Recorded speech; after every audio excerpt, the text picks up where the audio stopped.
Okay, so you guys found out that this first one was linear, the second one was quadratic. They're going to intersect twice. What I do want you to know, is it possible for a quadratic and a linear not to intersect? Yeah, what would it look like? Yeah, so it would look like this maybe. And that's an example of it not intersecting. Okay, number 2 is absolute value. And what? What's this one? Linear. Okay, so if you solve those, is it possible, what's the most number of times these can intersect? Probably twice. If you have something like this, it can intersect twice. And is it possible that these do not intersect? Yeah. Is it possible on the first and second one, where you have a line and a parabola, or a line and an absolute value, is it possible that they intersect at one point? Well, if you had a parabola and a vertical line, would that be one? Yes. Or you could have a parabola and a line tangent to it, like this, where they intersect at one point. So it is possible that that could happen. Okay. And same with the V. Even if its slope was like this, but not, let's say the line was a little bit steeper than this slope on this left half of the V, it could only intersect once, possibly, right? Okay. All right, number 3. At which point do the equations y equals 17x plus 1 and y equals negative 24x plus 68 intersect? Okay, once again, we have a linear and a linear. The thing I wanted you to learn from this one is you have to change your window, right? How many of you got the answer on that one? Okay, good. Which way did you have to change your window?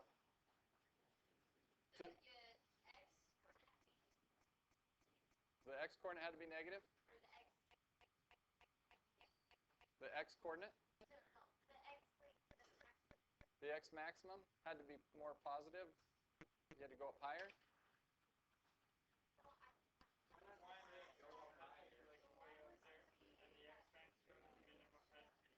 Oh, okay.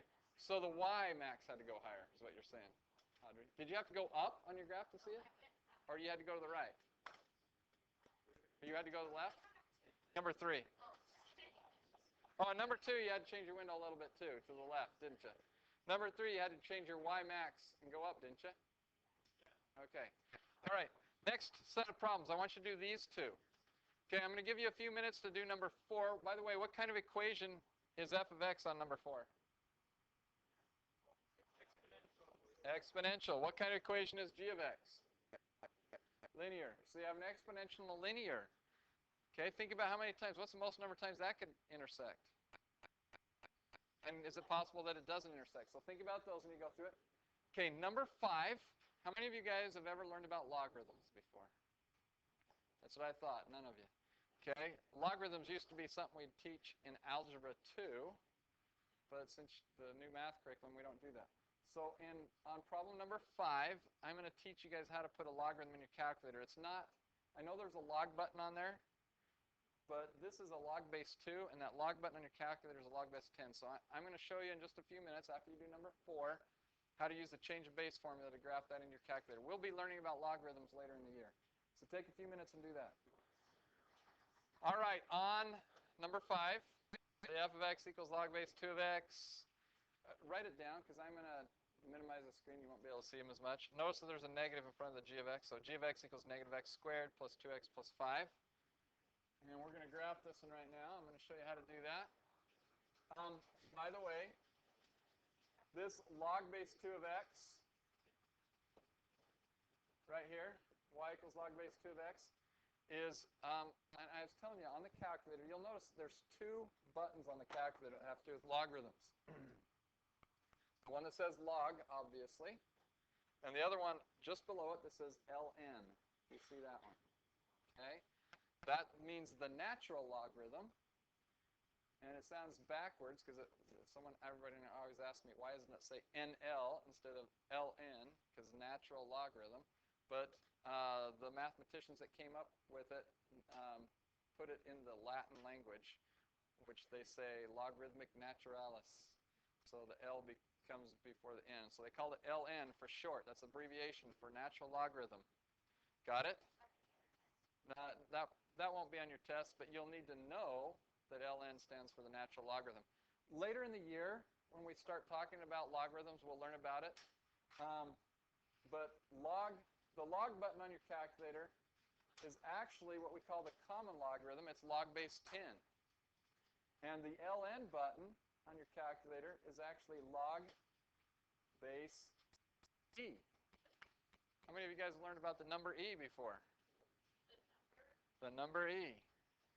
E, you guys all know the number pi, right? Okay.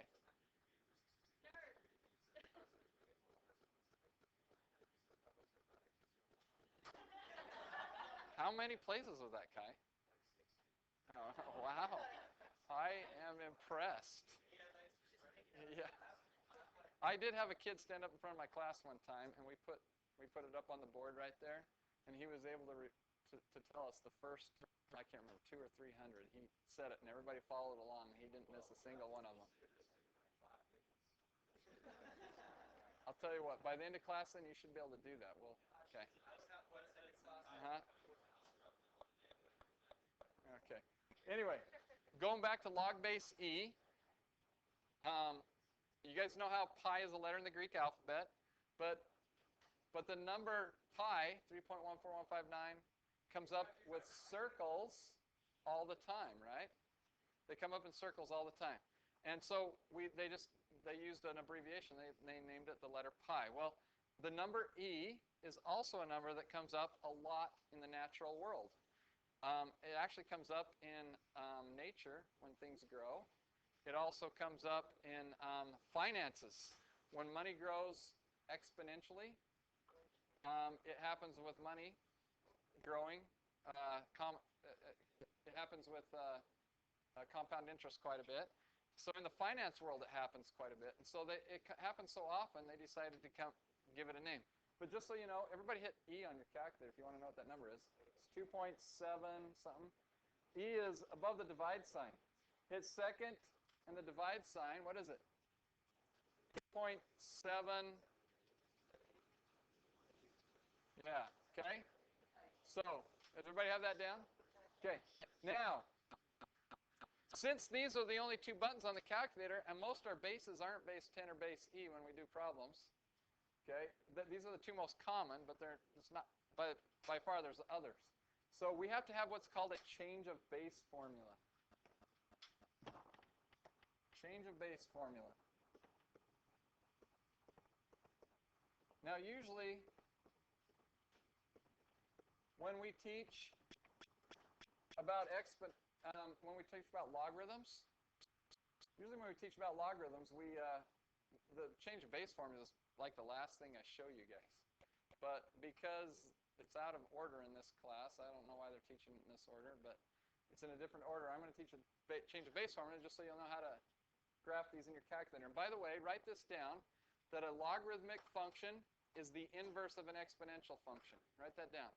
The logarithmic function is the inverse of the exponential function. Logarithmic is spelled L-O-G-A-R-I-T-H-M-I-C.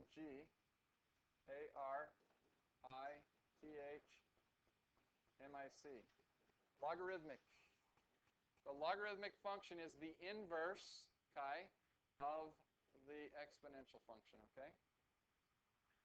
So write that down. Now, the change of base formula.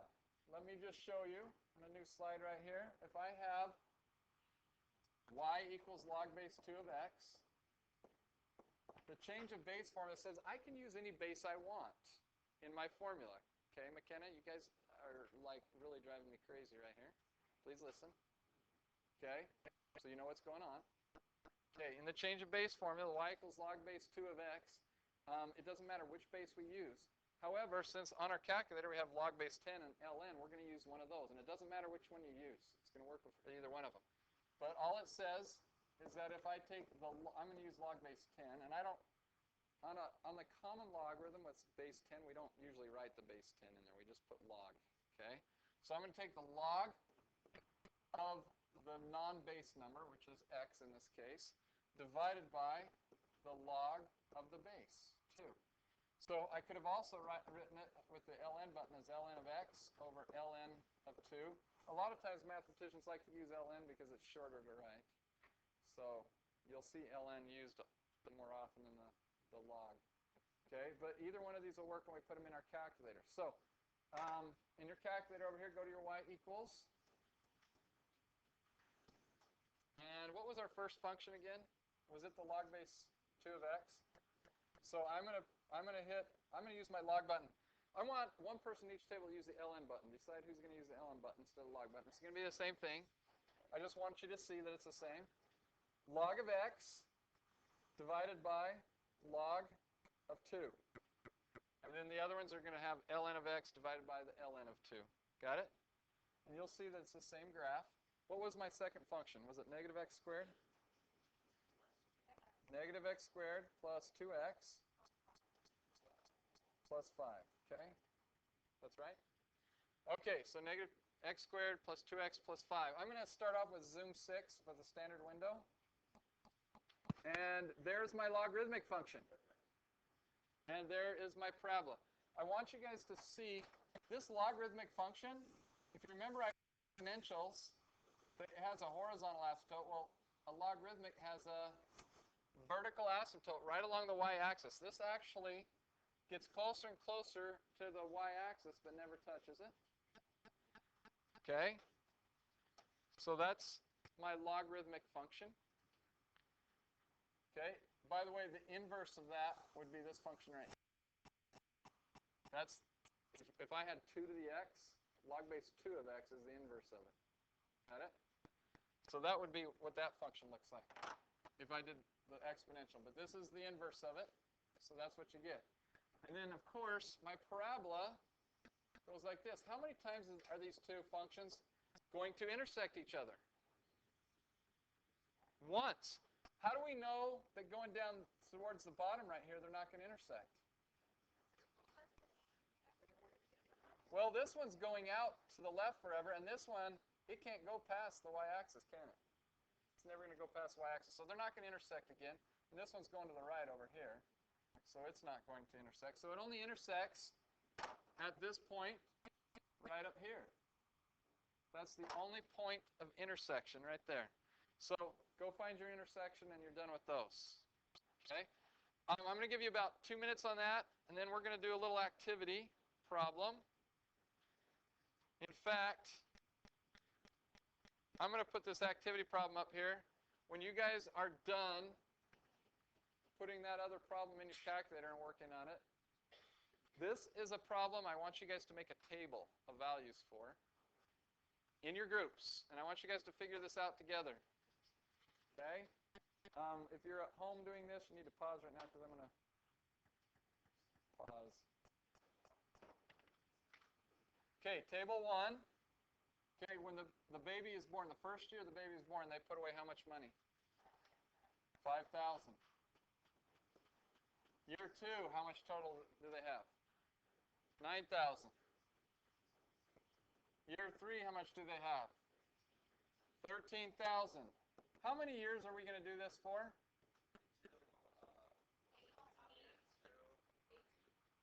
Okay, well, we can assume that they start at 18, but could they still put that much money into it up until they graduate? Let's suppose that they graduate in 4 years. So how many years? So how many years total? What are we going to go up to? We're going to go up to 22. So you're going to take this one up to 22, right? Okay, second table. See, and that was, we'll put this as years. And this is money, right? Or savings. Then we have the one over here, which is years and cost of tuition, right? And on this table, we're going to start off at year 1. What's the tuition at year 1? 22,500. Year 2. 24,000. How much? 75. Now, do you guys all know how to figure that out? How'd she figure that out? Times by 7%, which is what? 0.07. Do you guys know if you do that, if you times by 0.07, that's going to give you the rate, and then you have to add it back to 22,500, right? Does anybody know the fast way to do that? So you just do it in one step? Instead of timesing it by 0.07, what do you times it by? 1. It's not about remembering. This is times it by 1.07. Why? What's 1.07? It's 107%. Isn't that what we're going to be paying for tuition? 107%. So you times it by 1.07, then each time you're going to get a number here. So if I times 24,075 by 1.07, then I'm going to get the next number. And then I hit times by 1.07. It makes it a little bit faster. How many years are we going to do this for? Up to 22 years, right? And we want to know, what is it we're trying to figure out here?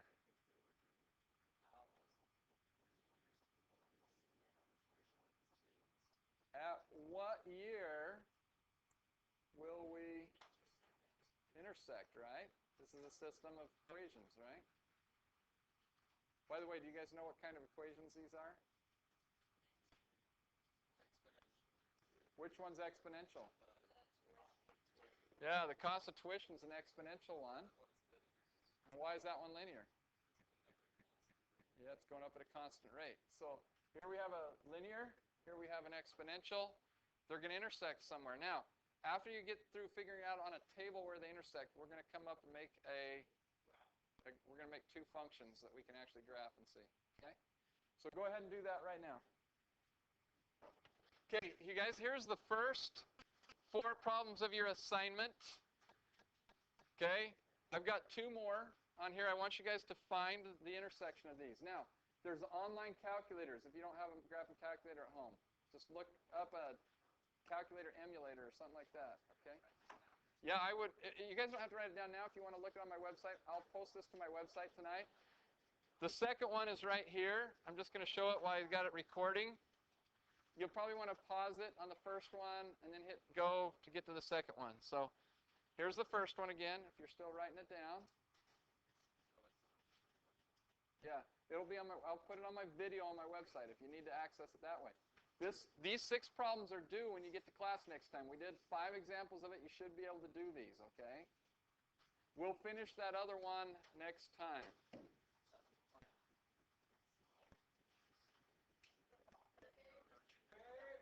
You want me to change to the other one? Okay, when the bell rings, I'm going to change to the other one. That's about 15 seconds from now. If you want to write it down. If you want to just get off the video, you can do that. Make sure you get all the calculators back. You push all my chairs in, please. Here's the second one, if you haven't written that one down.